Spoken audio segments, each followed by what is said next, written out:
آج امت مسلمہ فرقوں میں منقسم ہے، ذاتوں میں منقسم ہے، نسلوں میں منقسم ہے، خطوں میں منقسم ہے، ہم ایک دوسرے کے جانی دشمن بنے ہوئے۔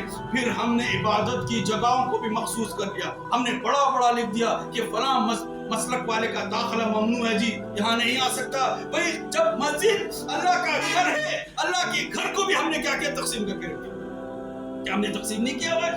ہم نے بڑا بڑا نہیں لکھے ہوتے کہ یہ مسلک دیوبند کی مسجد ہے، بریلوی حضرات کا داخلہ ممنوع ہے، وہاں لکھا رہتا ہے کہ یہ بریلویوں کی مسجد ہے، دیوبندیوں فلاں فلاں کا داخلہ ممنوع ہے۔ کوئی اللہ دیکھ، محمد مصطفیٰ صلی اللہ علیہ وآلہ وسلم سردار الاولین والآخرین، خاتم النبیین، سب کا ایمان ہے، اللہ کی کتاب پر سب کا ایمان ہے، قبلہ رخ ہو کے نماز پڑھ رہے ہیں سب کا ایمان ہے، نماز میں سورہ فاتحہ اور چند آیاتیں پڑھ رہے ہیں سب کا ایمان ہے، اسی طریقے سے قیام قعود و سجدہ کیا جا رہا ہے، سب کر رہے ہیں، لیکن میں اور آپ جو ہے امت کو ہم نے تقسیم کر کے رکھ دیا، ہم فرقہ فرقہ ہو گئے، مسلک مسلک ہو گئے، اس کا نتیجہ کیا ہوا؟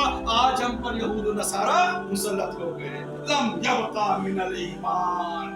آج کہاں ایمان بتا دیجئے؟